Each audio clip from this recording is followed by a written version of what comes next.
I want to tell you a story. A story about a boy who grew up with nothing. A boy who was beaten, bullied, and told he would never amount to anything.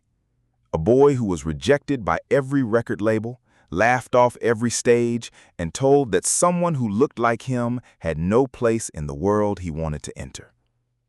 And today, that boy is the best-selling rapper of all time. He has sold over 220 million records worldwide. He has won 15 Grammy Awards, and he changed the entire music industry forever. His name is Marshall Bruce Mathers III. The world knows him as Eminem. And his story will change how you think about rejection, about anger, and about what happens when you use your pain as fuel instead of an excuse. Chapter 1. The Boy with No Home. Marshall Mathers was born on October 17, 1972, in St. Joseph, Missouri.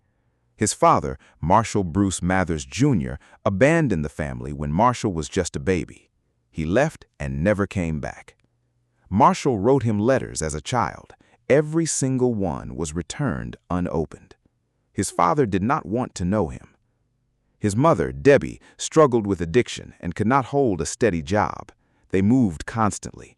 Between Missouri and Detroit, Marshall attended more than 20 different schools before he reached high school. He was always the new kid, always the outsider, always alone.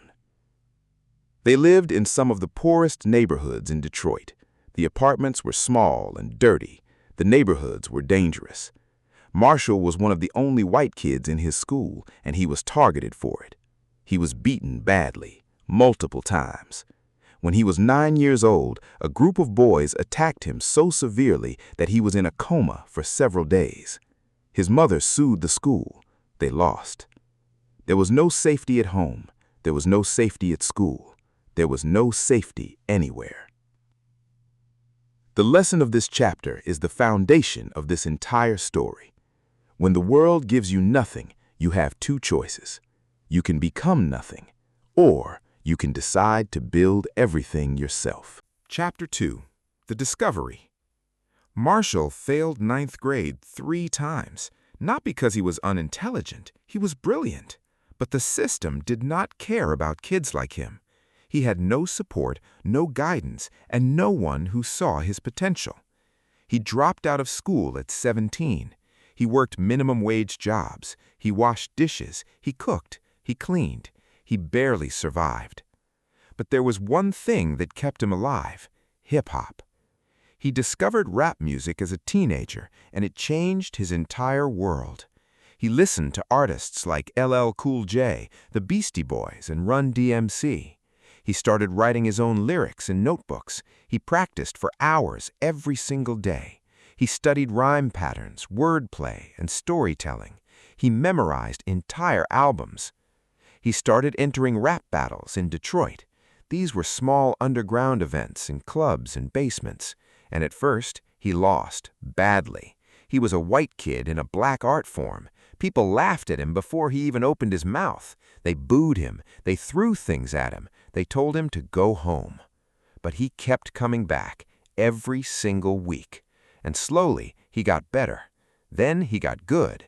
Then he got dangerous. The lesson of this chapter is essential. Skill is built through repetition. Talent means nothing without practice. The people who win are not the people who are born with the most. They are the people who refuse to stop. Chapter 3. The Rejection. In the early 1990s, Marshall recorded his first album under the name Eminem. It was called Infinite. He paid for it himself. He sold copies out of the trunk of his car. He gave them to anyone who would listen. He sent demos to every record label he could find. Every single one rejected him. Some did not even listen. Some listened and laughed. The response was always the same. A white rapper would never sell.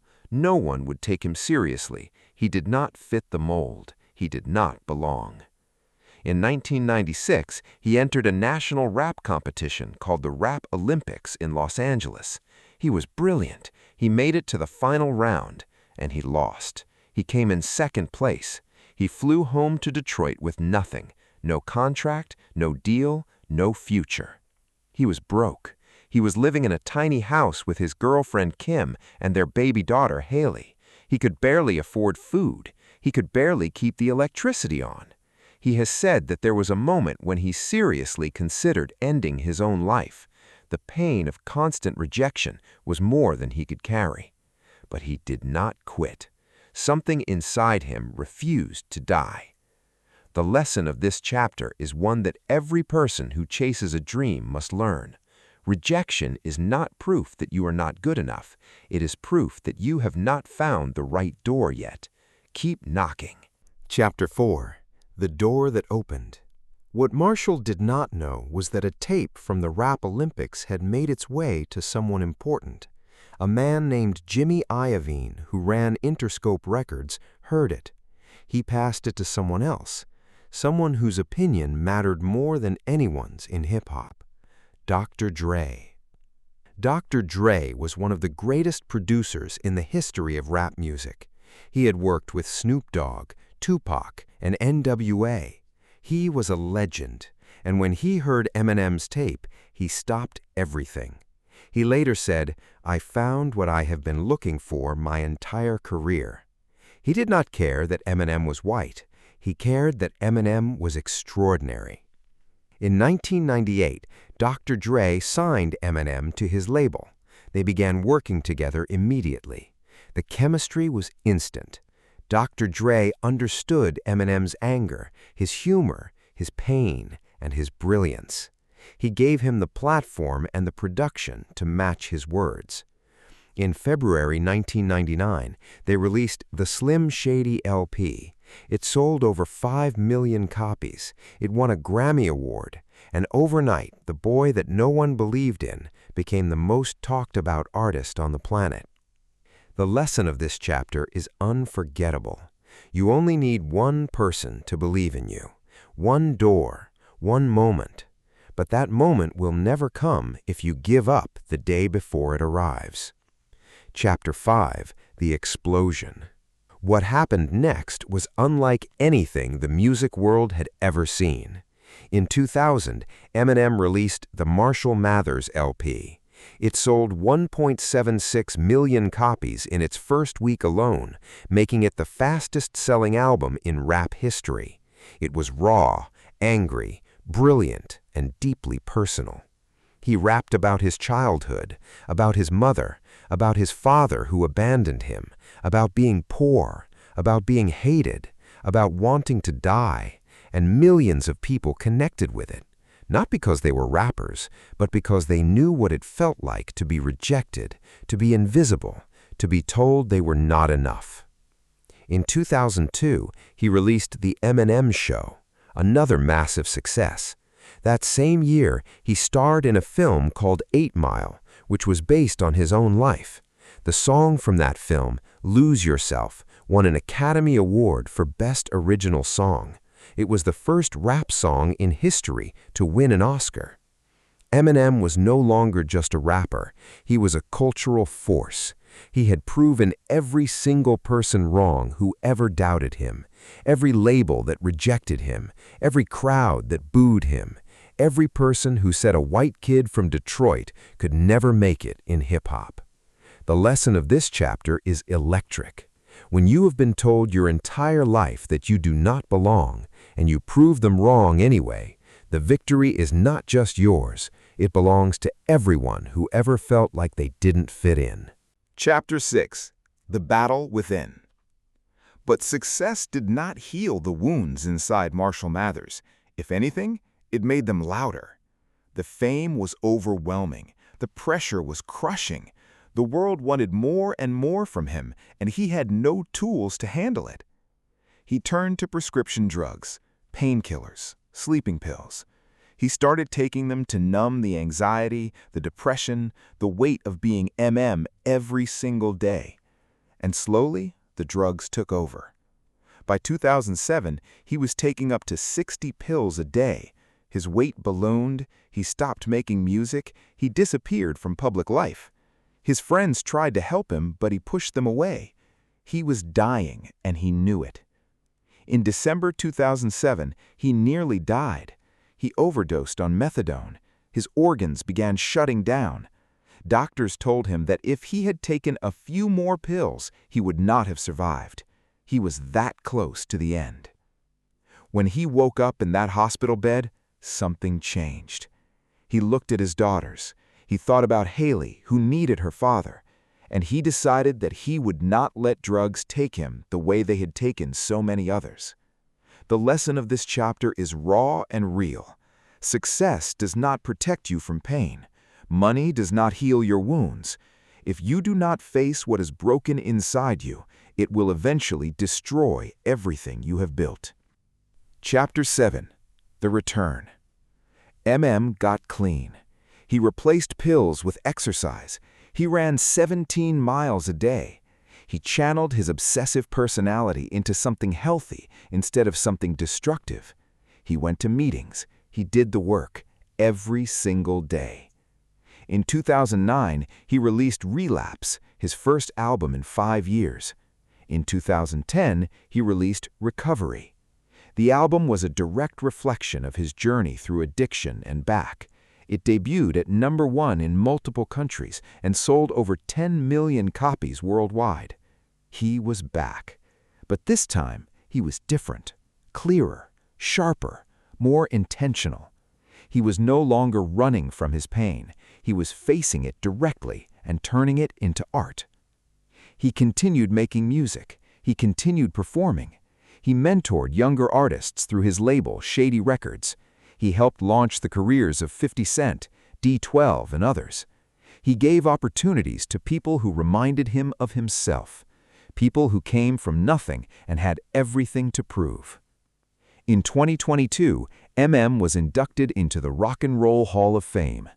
Standing on that stage, the boy who dropped out of 9th grade 3 times was being honored as one of the greatest musicians in history.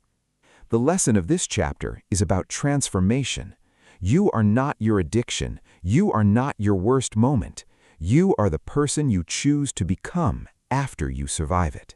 Chapter 8. Why this story matters to you. You are watching this right now because something inside you connects with this story. Maybe you know what it feels like to be rejected. Maybe you know what it feels like to be told you do not belong.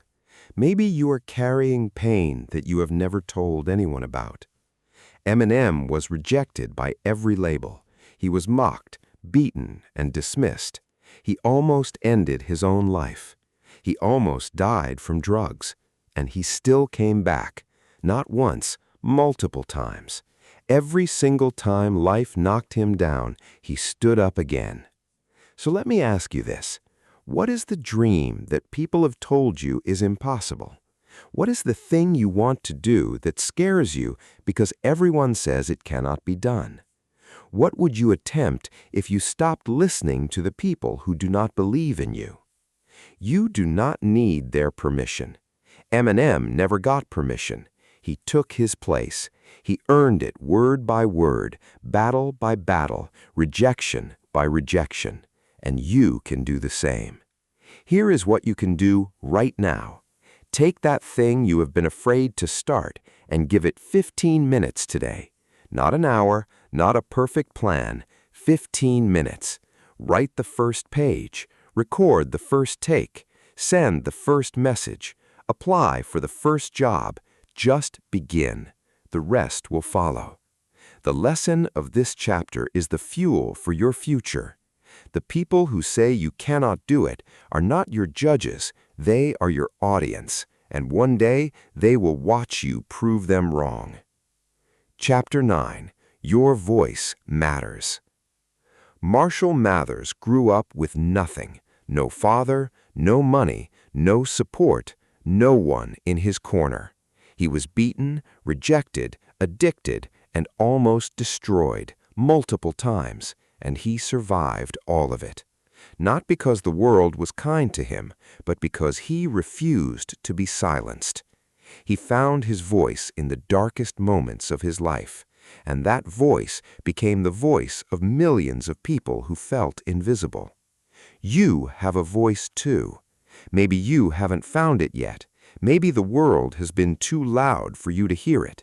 Maybe someone told you a long time ago to be quiet, and you believed them. But your voice is there. It is waiting for you to use it. Do not let anyone tell you that your story doesn't matter. Do not let anyone tell you that where you come from determines where you can go. Do not let anyone's opinion of you become your reality. Speak up, stand up, show up, every single day, even when no one is clapping, even when no one is watching, even when the only person who believes in you is you. That is enough. That has always been enough. Your story is not over.